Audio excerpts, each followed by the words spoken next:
Oh yes, it's ladies' night here for DC Movie News, and I've taken over the ship, so you know that we're doing an extra long TV time. Keep watching. Welcome to Popcorn Talk, featuring movie discussion, news, and interviews. Popcorn Talk. We talk movies. And now, here's Popcorn Talk's DC Movie News. Oh, this is perfect! Yes, Zach, with the suggestion. My God. This is probably my favorite time. I'm sorry to all my co-hosts, but the fact that we have a ladies' night here for DC Movie News. Yes, we know it's noon. Yes, we know that it's still light outside, but it's definitely ladies' night. Guys, you know me. I'm Roxy Striar. You can find me at Roxy Striar. But way more importantly, I have a panel of fantastic women. Starting to my left, it's Joelle Monique. Hey guys, I'm Joelle Monique. You can find me all over the internet at Joelle Monique and every week at blackgirlnerds.com. Yeah, you're a nerdy girl. Yes, absolutely. You know about that DC life. 1000%. I'm excited to have you on because you've never been on the show for a No, summer. I was thrilled when you called last night. Like, yes, I was like, yes, I will be there, of course. I know, and I watch your AfterBuzz stuff, and you know your nerd jam. So you got some girl stuff to say today too. Some girl power stuff. Always having some girl stuff to say, guys. Yell Teagle in the house. Hello, everybody. I'm Yell Teagle. You can find me at Yell Teagle. That's YAELTYGIEL. And I'm live in the chat, so I am reading your comments. You're all hilarious. You're a better chat mistress than I am. Like, Thank you you. are great in the chat. I try to pay a lot of attention, but sometimes I ignore them, and I don't mean to because they're the best fans ever. So you've got their back today. I got their back and their words. And I like it. I was going to say their friends have decided not to. Yep. Very, very clever. Guys, you know her because she is a regular here. Elena, bring the pain on Jordan. Yeah. I love my Roxy given nickname. I love it. Got dressed today, girl. Thanks. Come on now. Come on. That was a gift. Wow. Good gift. Shout out to other girls who give girls good gifts. Any DC gift is a good gift in my eyes. Guys, we've got a lot to talk about today. As I said, we're definitely going to get into some TV time because, you know, when I take over, that's what we're doing. Sorry that Adam, Johnny, and Mike all couldn't be here today. Wow. Clearly, I like you guys the best. So, you know, that's how it goes. But we've got an awesome show for you guys, so we're going to kick some butt right now. Yeah, all right, let's get right into it, guys. Let's talk about Suicide Squad, because it's officially out of theaters now. It kind of felt like forever. I don't even mean that in a mean way, but it felt like it had a very long run. It was super long run. Yeah. It was, I think, in theaters for a very long time. Like, there was somebody who said, oh, I'm going to go see it. And I was like, oh, is it at the Dollar Theater? And they're like, no. No, it's just there. And that's why if you didn't see it, like, it wasn't because you wanted to, because you could have just gone to the theater anytime in the last few months. But it did much better than people expected it to do. It's officially ended, so we can announce that it made $325.10 million, which is a boatload. That's my a tiny amount of money. My G-rated way of saying it. Yeah, it's a tiny amount, you know, pocket change. Did you guys think that it was going to make more or less, or were you just surprised in general? I feel like I thought that it was going to do really well, and I feel like it did about how I thought. I actually think they're going to do really, really well in Blu-ray and DVD sales because everybody wants the extended cut for this one. Everybody wants to see the Joker stuff that was taken out. So I feel like that's going to be where a lot of their revenue comes from, which I don't think was really anticipated. I know I'm definitely looking forward to the original studio cut as opposed to the commercial cut we kind of got released. That was my biggest problem with the movie was the editing. And were you a fan of the movie? I don't even know. Oh boy, without taking over the show for the next hour, I thought that the character introductions were nice, but it felt like a very long pilot. As opposed to when you have a trailer house edit your movie, it's like it was a great hour-and-a-half long trailer. It was an excellent trailer for a movie we didn't see. I liked this movie. Me too. If you just let it be a fun movie, you go, well, this is a fun movie. I agree. I love the positivity, yeah. I loved it. You remember when I first came on after, I was the only one holding down the fort. I'm looking at you. The thing is that watching this movie, I remember coming out and going, so why was Joker there? And it's because what you were saying about the Blu-ray and the deleted scenes and everything, everyone's going to want to see that because then it makes sense as to why he was there. So And let's why there was jump so much into hype. that. I want to talk about these deleted scenes because some of them have leaked, and we've also got a TV cut that played. It's the Suicide Squad extended cut TV spot. So let's check that out. And I wonder if that would make you guys want to see the movie even more if you hadn't seen the movie yet, or if you'd already seen it, whether you would buy the extended cut based on this TV spot. Own it. Own it. You're going somewhere very bad. Yep, we knew that. something that'll get That he was you. going somewhere bad. God, if you weren't so crazy, I think you're insane. Why don't we have some fun? Yeah. Yeah, The music, they nailed the music every step of the way for Suicide Squad, I think. Oh, I immediately went and listened to the entire soundtrack. Yeah. Some people have problems with too many songs, but I love them. But you know what? That's kind of one of the things that I think really excels about the film is that this feels very pop culture. Like it has its finger like right on pop culture, and I feel like comics should. Like it's nice to have the great cinematic experience, and it's nice to see your characters. But I also really like these modern kind of takes on very old characters. I agree with that. What did you guys think, though, based on this? If you hadn't seen the film, would this drive you to see the film? Or if you hadn't seen it by this point, you're like, all right, no. I think if you haven't seen it by this point, you aren't interested. Okay. Because I really wanted to see this. Like the original trailer got me so excited. So an extended trailer is even better. In the chat, Tim says, I saw the extended. I think it definitely got better story-wise. Dom says, great, fun extended cut. People are really liking the long stuff. And Emil says, I wanted more Joker. Agreed. Yeah. We'll get more Joker. Yeah, definitely. I mean, with all the hype that they had for it too, like making him kind of the center of their marketing campaign, I think that that's very intentional now that they're saying, and remember how Jared Leto and Margot Robbie said there's all this Joker footage and you wanted it? Yeah. You can buy it. But what's so interesting about today. that is that Margot Robbie was like, there's all this extra footage. It should get you really excited. And Jared Leto was like, mofos took out my scenes and then my Because footage is Margot gone. Robbie was the one that everyone was like, you're great. We want more of you. Yeah. And they're like, Joker's fine. Margot likes him, so... Yeah. This seems like a par for the course for DC, though, because they did the same thing with Batman versus Superman, where they were like, we'll just re-edit it last minute and it'll be totally fine. No, you didn't like it? Here's a better cut of it. Maybe buy the DVD. And we did because we wanted it, and it was a lot better. I think for Fairweather fans... Whoa. Do you think It didn't fix my problems. Do you think that that's like their marketing plan? Like, we're going to get you so excited for a movie, disappoint you, and make you want to buy it on Blu-ray. You know what I Definitely think don't it is? think so. I think what what it they're is doing. that they kind of do a Hail Mary pass right before the movie's going to come out, and they go, okay, this is what we think that the audience, based on the marketing we've had, this is what we think the audience wants. Let's highlight Harley, we'll downplay Joker, and then when they got backlash for it, they were like, okay, let's appeal to these other people too. Because I don't we think have the that was- footage. I don't think that it was ever like this will be a trick we can play on the audience. I think it's them desperately going, like us. If you didn't like this, we've got something else. Did you guys see something, please? But did you guys see there's like some rumors circulating? A guy who's a friend of the producers had a sit down with the Batman versus Superman guys. He read the script. He's like, look, I think it's okay, but there's a lot of mistakes. And he said that the producers were like, look, we're mostly going to make our money overseas. We're not that interested in story. It's okay. You could just let it be.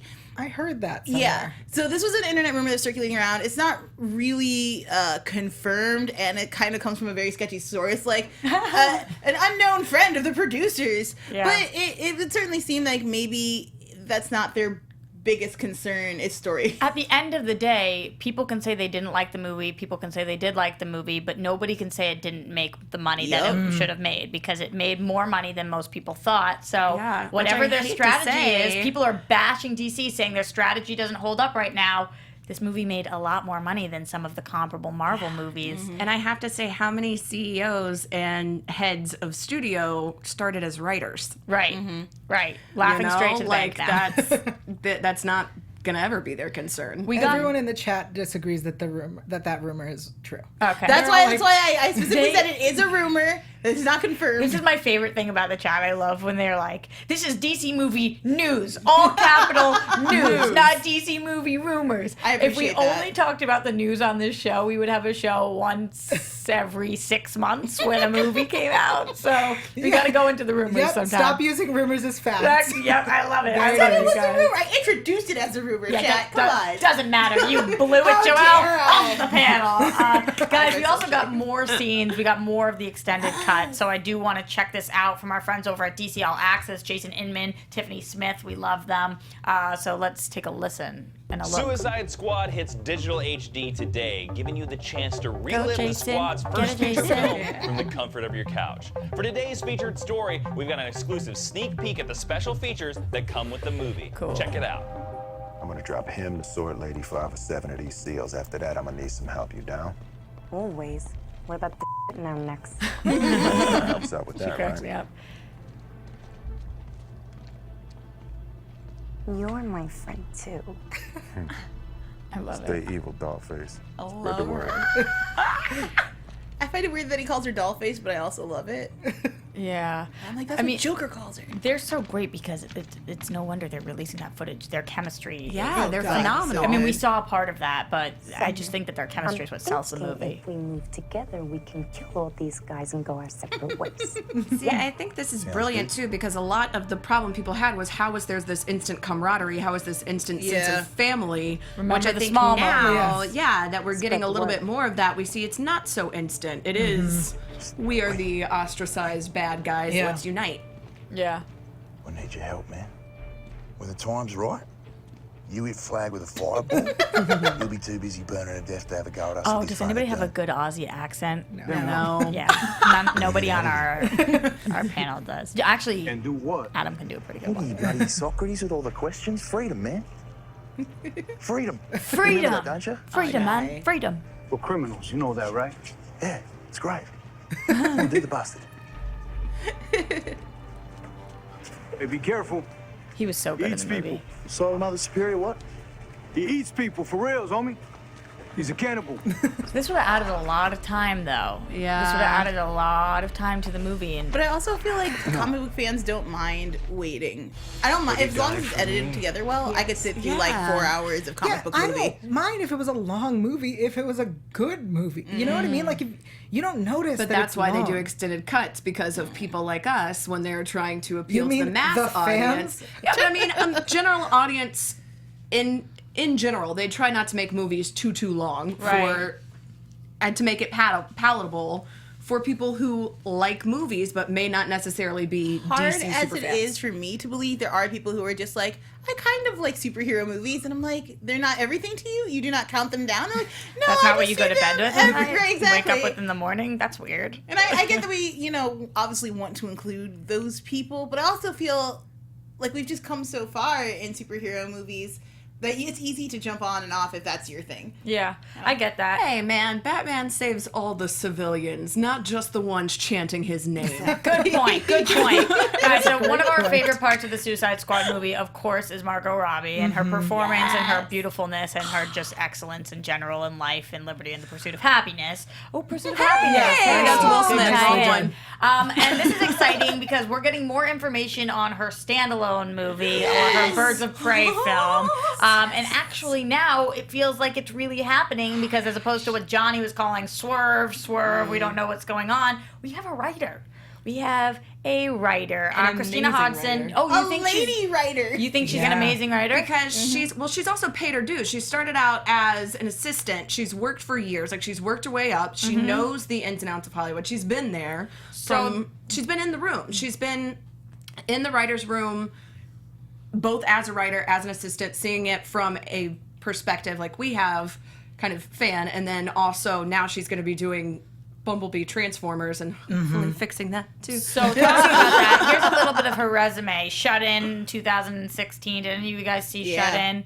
How was it? It's good. It's a good horror movie. It avoids a lot of the cliche jump scares that I'm kind of not a fan of anymore, and really relies heavily on its story. It's good. This is a weird question about a horror movie, but how was the dialogue?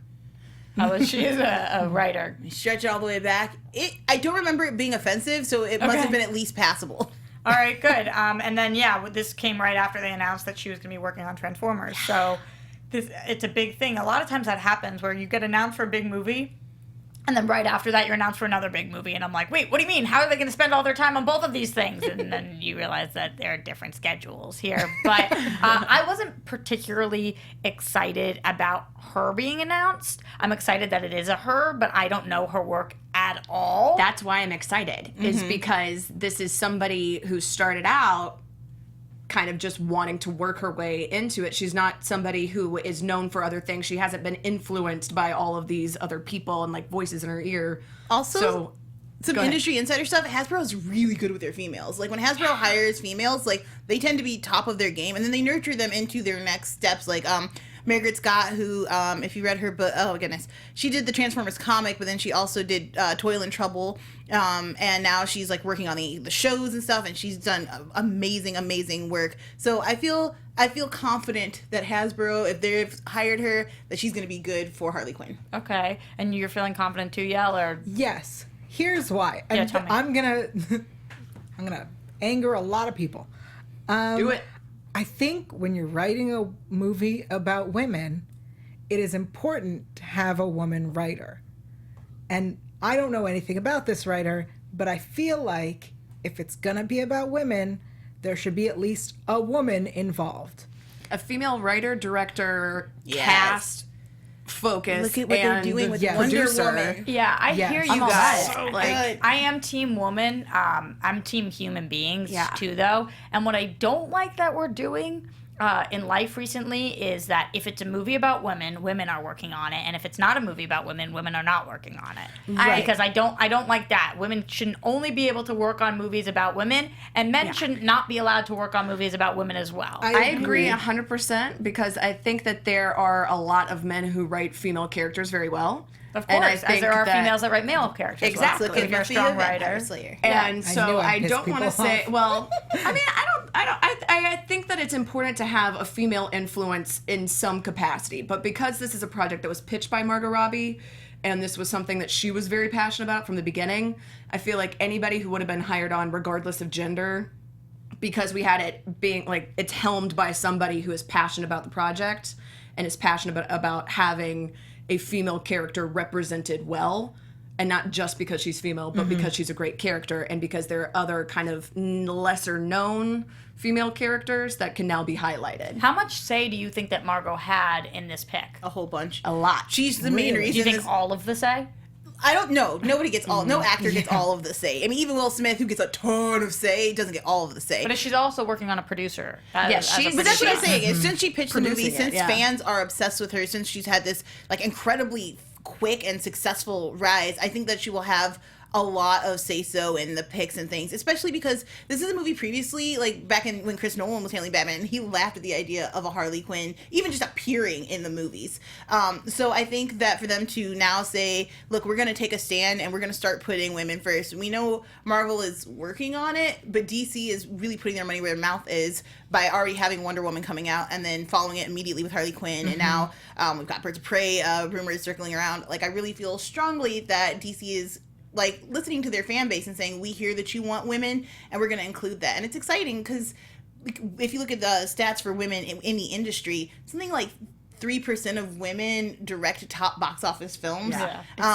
Yeah, which it's is really hard crazy to get because started. the beginning of Hollywood, it was the exact opposite. Most writers and directors were female. This is true. That was and then it just kind of changed like around the 50s, Once it became 60s. an organization. What are your hopes for this movie? Who are you guys hoping to see? Are you hoping this is a Poison Ivy? Oh, Black Canary? I just want Black Canary. If Black Canary and Harley Quinn are in the same movie, I'm gonna pee. I'm just gonna pee. Are they then gonna take her from our TV universe? No, I hope it's totally different. She's kind of been taken. No, so. I want like a full-fledged Dinah Drake daughter Dinah Lance story. Like I need the fishnets and the leather Yes. jackets. I want her daughter with So the my Halloween zipper. outfit. Yes. You are my favorite Dinah. My Dinah Drake. Yeah, what do we got going on there? I feel like you were. There was something in the chat. Matthew in the chat says Margot Robbie hired a writer out of her pocket and is her production company that's co-producing, so she has a lot of say. That is, Matthew is saying this. Yeah. I have This is DC movie news rumors right now. Yeah. But we do know that she is funneling her money into the project. We just don't know how it's being allocated. Yeah. Somebody pointed out it's similar to Ryan Reynolds and his and Deadpool. Yeah, 100%. Yeah. Where, I mean, that's, I think, a great comparison where he said, hey, I want to highlight this character. I want to make sure that it's done really, really well. Yeah. My guess is she has a lot of say in the creatives, like Ryan, but as far as like maybe where money's being placed and release dates and things, I think that they probably reserve that for other people. But I would also assume that she has a lot of control in that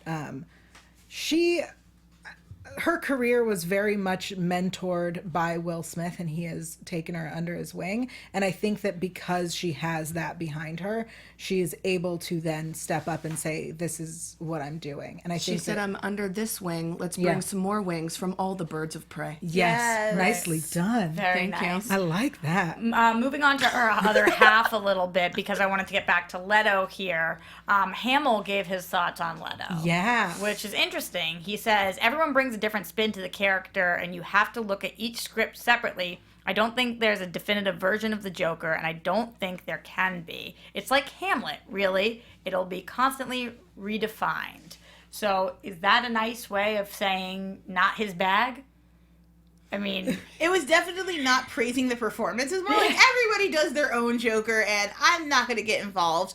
Which I think is probably the best thing to say. It was the Switzerland of answers. Yeah. Like, it was like... There's a script. He had to do what needed to be done for that script. Yeah. And then he continued on to say, if you don't approve of Zack Snyder's vision, then you're kind of stuck because he's in the driver's seat.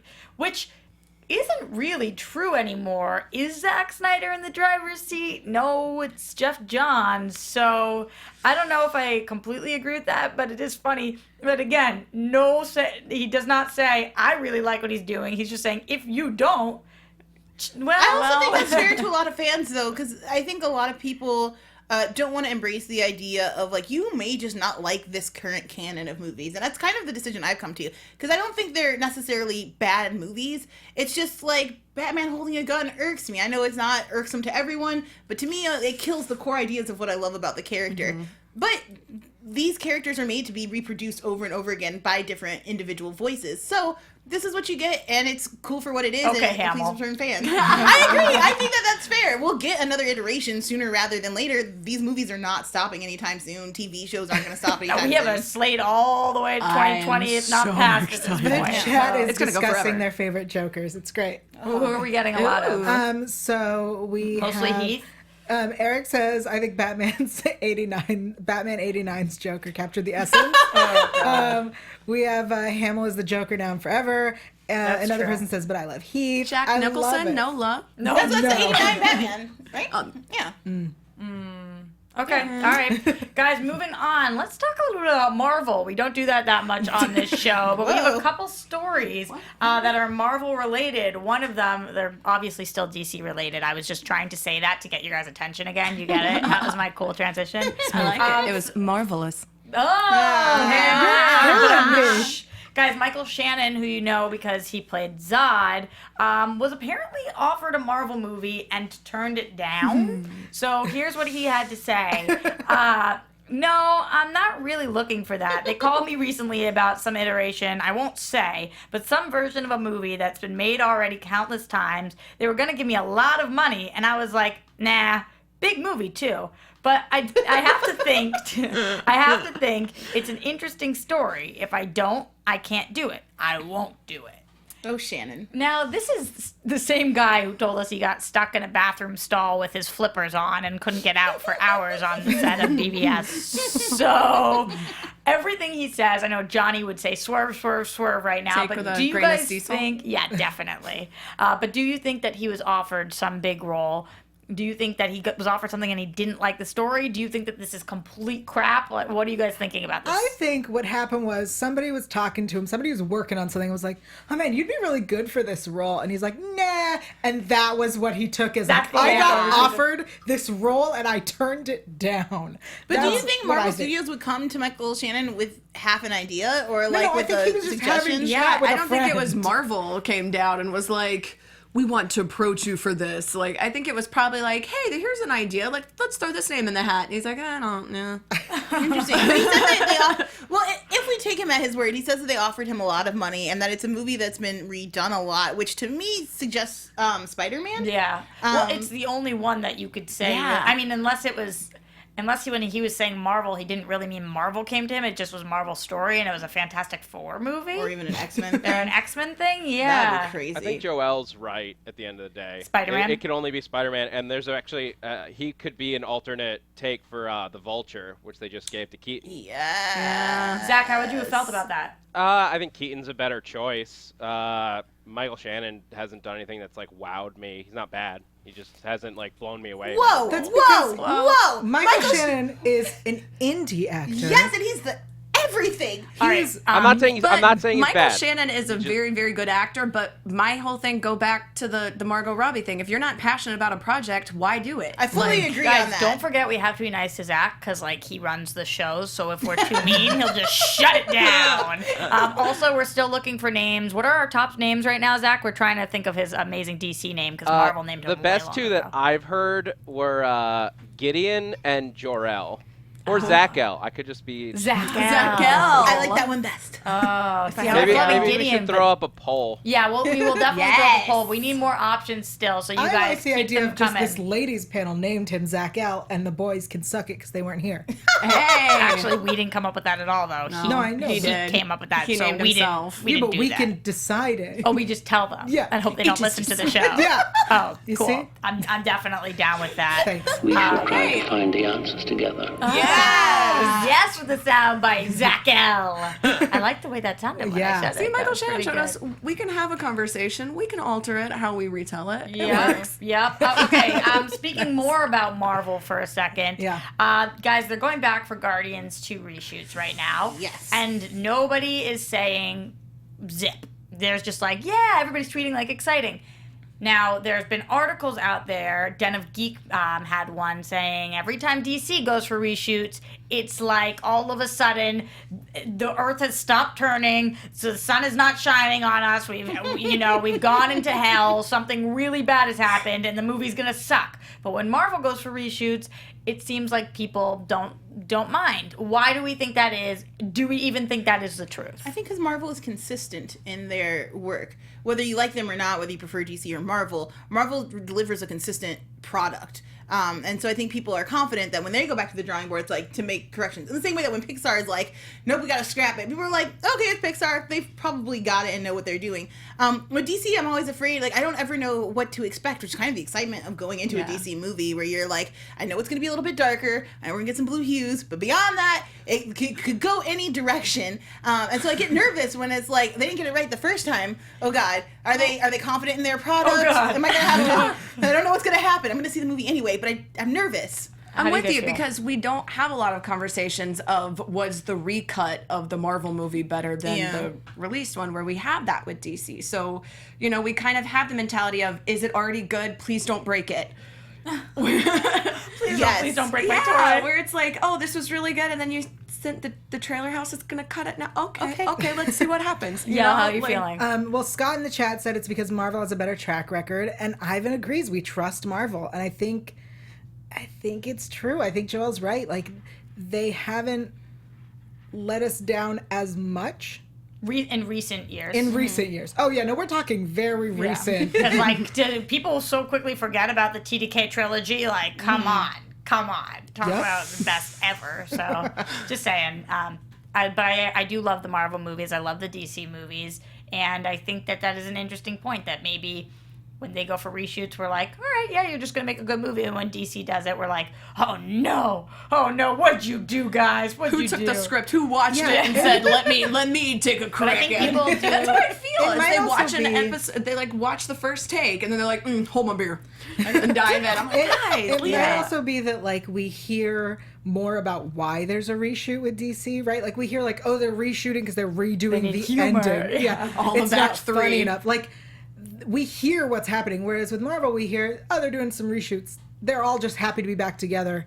Yeah, I'm I sure would it's urge just second unit. people at home to breathe. though. You know, like that's something that I've stressed from day one. Reshoots are something that are very common in Hollywood. They happen on almost every movie, especially movies with this many special effects. Like it's just, I talked to the editor of Star Wars the other day, and she was like, a lot of times it's Rogue just One? She did episode 7, and I was interviewing for her. She's doing Passengers, Marianne. Oh, Can't great. remember her last name. Wow. She was really cool. But she was telling me that when with special effects, when the editor gets it, you know, it's, you guys have seen the behind the scenes. It's all green screened or nothing's there, and it's just a title card. She's like, a lot of times it'll be like, move his hand 3 inches to the right and then poke, so that we can get like the magic spark or a laser just right. So yeah, breathing is a good advice. Breathe. Yeah. Just breathe, and then move your hand 3 inches to the right, because we need that. Because we need that spark. So, yeah, that's pretty much what's going on. Something else that people have been talking about that could help the DC movies is bringing JJ Abrams on board. This was a great Cinema Blend article. Across the board, do we agree we need more JJ? No. I got a lot of no's there. I was expecting like some yes. I mean, I can see him I don't think that it's like, let's all push for this, because I feel like JJ Abrams kind of has his own. I mean, I don't want to be like, okay, how many lens flares can we put into our DC universe? Like, I don't want to sound disparaging of JJ Abrams at all, because I love JJ Abrams movies, but I'd really like him to move back to originals. I think that his style is wonderful. I don't want all of my like favorite canon things to have his thumbprint on it. But what if the next time, you know, our next reboot, so 2021, 2022, whenever we do it, if we decided, okay, JJ's turn. No. Would you be more okay if him not coming halfway in? No? No, you just don't want JJ to touch DC. I just don't like this idea that they're like, after Force Awakens came out, everybody was like, JJ Abrams, he's our hero, he'll save everything, Guardians, he's magic. Like, after Lost. Yeah, that's what I'm like. Let us not forget, guys. So I'm a grudge holder, and JJ, in terms of television, right? Like television is where I've seen most JJ, and JJ's Big great. Fringe fan. Yeah. Okay. He's great at going, here's an amazing story and mystery. Oh, I don't know how it's going to end or how it's going to resolve. I don't really care. I just have this great idea for a mystery. So his you TED Talk figure says it out he's not even later. interested in the mystery. He like says that. I don't want to know what's in the box. Just let the mystery live on. So I don't trust him to take a movie and go, you know what? I'm going to make this so great, because you're going to love it until the halfway point when we have to figure it out. Yeah. And the time to get JJ in is at the beginning, when you first do a relaunch that hasn't been done in a long time, because what he's really good at is repackaging stuff you already love and presenting it in a new world way. So like with Star Wars, it was like essentially the same story, but you know, with women and people of color. That's what he's really good at. For DC, if they're going to do a relaunch in 2020 or whatever, I'd really like to see them get some like unknown voices. Like bring back early 90s when we were just like out hunting for really solid directors. Go out hunting. Yes. I yes. like it. All right, yeah. What's gun. that smile, girl? So funny. So Scott says, I say hire James Cameron. Carlos wants Joss Whedon. I love it. Yeah, we're trying to poach all the people absolutely. now. All right, guys. Speaking of different and things that we might need, the Justice League Dark trailer dropped. Yes. Let's check that one out. Oh, I'm so excited. You are? Yes. Because you love that R-rated animation stuff? I do. All right. I mean, it's R-rated for violence, Yes. which to me is not why you R-rate And not something. just violence, but disturbing violence. Disturbing animated violence. Yes. Let's check it out. That's not what gives it an R rating, guys. That's not what R rates. You need it. more boobs, is what you're saying. Boobs Give me and the boobs. swears. Like I want Give to me hear those swear animation boobs stuff. Boobs. Yes. Okay, so that's scary. But I think this is what so got it cool. the R rating. That I love. So excited. I don't think we've seen what totally got it the R-rating. Don't drive I in just heels. love watching this because it reminds me of my childhood, and then it's like, but now we're adults and it's an R rating. The classic animated style coming back is beautiful. Yeah, look at my Justice League. But do you think that R-rated is the way to go with our animated movies? So here's we're about to see why I believe it got the R rating. Okay. I'm so excited. Is it the tornado? Because chasing it's an somebody car? that saw something clean. means an R rating. There he is. That's why we get an R rating, is so we can have a real Constantine. Yeah. By the Boston way, Brand is never PC either. Like, the two of them going at it, it's going to be amazing. because did you watch the Constantine TV show? I led the Constantine after show on AfterBuzz. That's awesome. I'm bummed that it was gone, but I do think that it should have been the Showtime show or something. Yeah. That could have been our Netflix grittiness. When it was smoking in there. We counted every time he had a cigarette. He'd light them, but he'd never smoke them. I know. I need it. We What actually a talked about loser not smoking cigarettes. We talked about how when we got Constantine, was such a good line, on Arrow, that was when we saw the Constantine that we wanted to see. Because the one we had on Fox A little darker. was not what we wanted. He's way too NBC clean, was and he NBC. had far too much emotional intelligence for me. I want my guy just mad and smoking and just trying to vanquish creatures. I feel like you guys are seamlessly transitioning us into my favorite time of the show. Yeah. What is It's it? time for Roxy Striar's TV time. Sing along with me this time. Roxy Striar's TV time. She thinks that the Flash is fine. DC movie news. It's time to talk TV time. My voice doesn't go that high. That was beautiful. Damn right. Okay, guys, getting into TV time. We are right before this 4-part crossover starting Monday, November 28th. Monday night, starting with Supergirl, then going to Flash, then Arrow, then Legends. It is coming, and we have a trailer for it. Yeah, so Let's pretty. hit that ish. So excited. So that Zach, sorry, that was my transition into the trailer. Zach L. Yeah, call him by his proper name. So guys, this trailer dropped. I'm super excited. Let's talk about it because we got all our favorite people up in this. I love I don't plan to. These games are like World War Z. so good. Love the it. White Best Martian. team up ever. I'm with you. Guys like you to help the world. I love Wild Dogs. I can't even help myself. Seriously? Yeah. You asked for my help, and then we end up the creek. Yep, bicker like brothers. It's the only Give it to time me. I like him. Is when he's Which with one? Barry. Oh, really? Yeah, it's when he's with Barry. He's so fun. I love so every excited time for this. Felicity like points out the differences between them. I'm like, I love you. It's Felicity interesting is the though. best. She's amazing. Absolutely the best. What do you guys think about we're versus aliens, but Supergirl? And But she's a hero. she is, but we've also got, who knows if Miss Martian's going to come into play, Martian Well, Manhunter. they've certainly They're gonna- been building up the story in Supergirl about aliens and do we like them and don't we? And We've got a whole bar for them. Yes, Like, we've we're seen chilling the LexCorp speakeasy has created technology to find them. So to I think- identify Yeah. them. Scary. Yeah.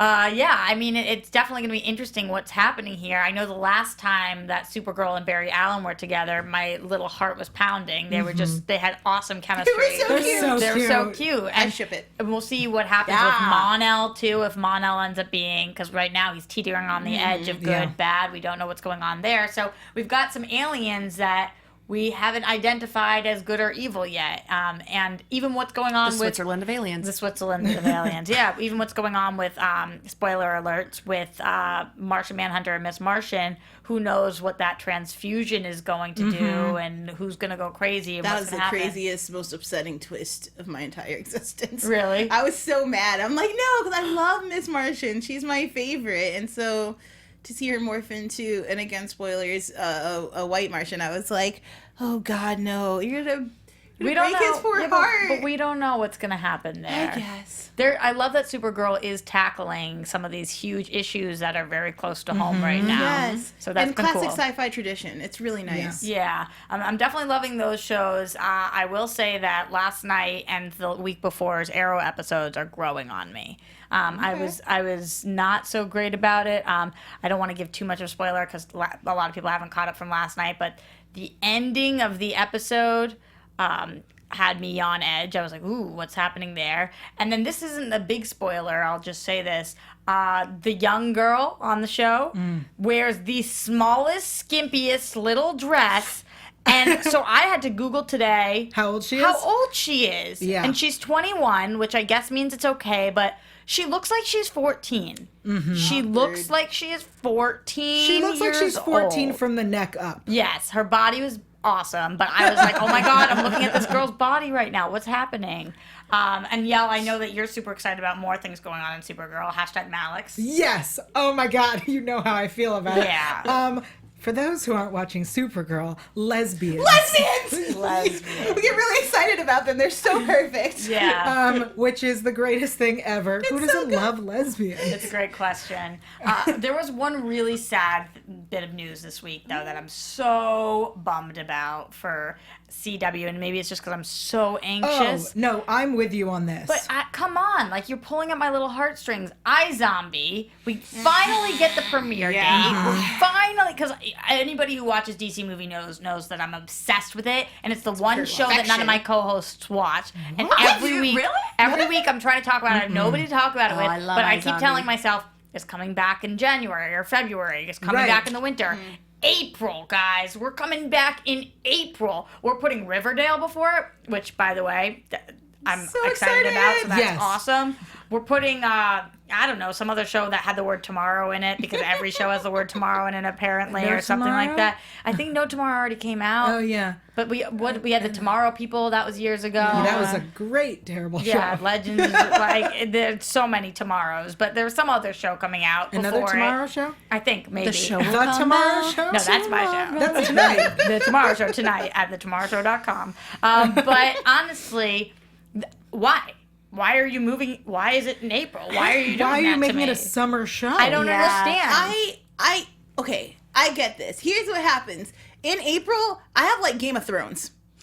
Yeah. Like that is what I get in April. So I'm as much as it sucks to have to wait, I feel I'm kind of excited that when that time comes, I'll be like, yes, there's still iZombie to watch. Also, we're not going to get any crossover with iZombie and the other DC shows. But what if we had gotten some sort of iZombie Lucifer crossover? But see, I think we're more likely to get an iZombie Riverdale crossover. If you guys are reading the current Archie comics at all, they're doing crazy bananas things. They had like Archie Living Dead going on. They introduced like gay characters. I mean, way more likely because they've got the same parent company. Yeah, so, exactly. I mean, Archie versus Predator. So I would really like to see like zombies and this Archie town, which is supposed to be fun and kind of hip CW kids show, mixed with the kind of crime drama. Like it just has such a Scooby aspect to it. So I'm hoping those teams team up. Can we put you in a writer's room? Yeah. Please and thank you. I'm available. Are you guys watching Gotham or Lucifer at all? Yeah. Love both of them. Okay. Yes. Love both of them. Gotham Lucifer's right crushing now. Yeah, Lucifer's doing great, but Gotham in its third season has finally figured out what's up. Finally. Day one, I've been saying this doesn't feel right. What Gotham needs is a Batman, and I've never ever felt like Gotham needed a Batman. I'm like, it's just a police force, and I don't even get the corruption that I got in like Gotham Central Comics. But to come in now with Mad Hatter Jarvis is terrifying. He's terrifying. He's so scary, and I'm like, finally a villain worthy of Gotham. And I was bummed about the Poison Ivy transformation because I was like, that didn't make any sense. She's a plant, so why didn't you just have her grow older? Why did we have to like add the storyline in? But I do enjoy what's going on with her dynamic with our girl Selena Kyle. My only problem with this transformation is no one explored what it's like. Like, this is a really great time. Like, when you turn 13 and suddenly you have a body and people are checking you out and the awkwardness of that, you have the perfect opportunity to explore themes like that. You have the perfect opportunity to explore, like, what is it to age overnight? What is it to be found suddenly attractive when she was so ignored before? Like, there's all these great female storylines that they were like, she's just killing people now. I'm like, this doesn't make sense, and I love that character. We'll get to it more. So. Elena, you said you're loving Lucifer. Lucifer, I'm all about it. I think like from beginning, Gotham was one that I had to warm up on. Like I think everybody. Yeah. I mean, I'll be honest, there's whole episodes that I did not see that I will probably never go back and see because I'm like, okay, now that you've found your stride, I'm with you. Yeah. Lucifer, right out the gate, was just like, pun. Lucifer, right out, it was just like, nice. Boom, I'm here, I'm awesome, tune in every week, and I'm was like, I'm with you. Were you shocked at all? Because I was like, no, my Lucifer is blonde. He's super arrogant and he likes no one. So to get this guy, at first I was like, but then I watched the pilot. I'm like, it's so perfect. They got it right. Cool. I was cool with it. Yeah, just because the chat is loving you guys talking about Gotham and Lucifer. Because they know on the show we never do because everybody gets pissed when I talk about the shows that nobody's watching, but people are watching them. Yeah. People are finally watching them. It's good. It's kind of like when Preacher was on and we were both like, let's talk about Preacher. And everyone was like, Yeah, that's true. I like we get that in the summer, I think. Yeah, I'm super excited to have it. I'm really excited. The Kristian girl they added to Lucifer, who like helps them solve. Like she's my new favorite addition to the show. Like it was getting a little bit stale. Yeah, and just at the right point, Emily shows up and she was like, magical, awesome personality, and also I'll bring in like just the right touch of religion to kind of counteract this stuff. She is fabulous. There's a purpose to now every we're talking scene, about to TV every time character. that isn't even going on right now. Yeah, Jay in the chat says Lucifer is the best DC on TV right now. Interesting. And Ahmed says it's so different from the comics, but it's so good, man. Yeah. I love Hashtag that. not my Lucifer. See, it's the Mark Hamill thing. You can have different adaptations of a character as long as it's consistent in that realm. This Lucifer to me feels like Lucifer in Sandman before he meets Morpheus. Ah. It feels like all that time he spends just owning the bar, and I'm totally okay with that. Okay. Awesome. All right, that's pretty much it for TV time. Is there anything else in the chat that they're just loving all the TV shows? They're loving all the TV shows. Heck yeah. I just want to say, iZombie, Yeah. come back. Yeah. You ended with such a good cliffhanger. Sounds like somebody ate the brains. Bring me of my whoever made Raoul. that. He is so Nice. beautiful, and I need him on my TV. I know. I desperately need that show to come back. We have some updates. Preacher returns May 2017. Okay, My so birthday see, present. I I like already it. have. Is your birthday May? Is May 17th. Wow. And there was a discussion about whether Game of Thrones is coming back in April or June. Okay, so we have summer shows. We don't need iZombie to be happening in April. Yeah. That's the point. That iZombie could easily have come back in January. I wonder if it has anything to do with production or if it has more to do with scheduling and when they think they're going to get the best ratings. I think, all right, here's my theory. They're putting it for April because something's going to get canceled and they'll just bring it in early. Interesting. Something I don't new that think no they're one going to cares have it about. as a Whatever this new mid-season tomorrow replacement because they normally hold mid-season replacements as For like a pilot. separate. Yeah. I think that's true. Guys, thank you so much for finally letting me have the TV time that I feel as if I've earned at this point. And for talking all things DC. I think successful ladies' night. Heck yeah. Oh, yes, it's ladies' night. Joelle, in the meantime, till we have you on again, where can people find you? Yes, I'm Joelle Monique. You can find me all over the internet at Joelle Monique and every week at blackgirlnerds.com. Head over to Rotten Tomatoes now to check my review of Moana. I think you officially nerded out with us, and I really appreciate that. So happy to be here. Yell, amazing job in the chat. Thank you. I'm sure that they've been loving you in there too, but where can they find you outside of here? You can find me everywhere at Yael Teagle. That's YAELTYGIEL. And I have a podcast. It's called Intimate Interrogations. It's free on iTunes and Stitcher. Sometimes it is filthy. Sometimes it is not. Sometimes it is not. I love that. You use that line a lot. I do. Because I enjoy it. realize that sometimes it's like really Raunchy? Yeah. You have to say that. Yeah, but sometimes it really isn't. And when is it not raunchy? Well, intimacy is not just about sex. Ah. And you'll find that out by About listening to more than Intimate that. Interrogations. My favorite cosplay girl, Elena, bring the pain to Jordan. I'm Elena Jordan. You can find me on Twitter at Elena Jordan and on Instagram at That Elena Jordan Girl. It's ALANAJORDAN spelled like Alana. It's Elena. Whatever. And guys, we will not be having a show next week. Happy Thanksgiving. We will be back the week after that. I know that at Jay Quasto wishes he could be here, at Mike Kalinowski, and at Adam Gertler. Make sure you keep sending them your love. They want to know your DC thoughts. I'm Roxy Striar. You can find me at Roxy Striar. And until 2 weeks from now, we love you guys. Thank you. Bye. Girl power. Girl power. From producers Maria Menounos, Kevin Undergaro, Phil Svitek, Kristian Harloff, and the entire Popcorn Talk Network, we would like to thank you for tuning in. For questions or comments, be sure to visit popcorntalk.com. I'm Sir Richard Wentworth, and this has been a presentation of the Popcorn Talk Network. The views expressed herein are those of the hosts only and do not necessarily reflect the views of the Popcorn Talk Network or its owners or principals.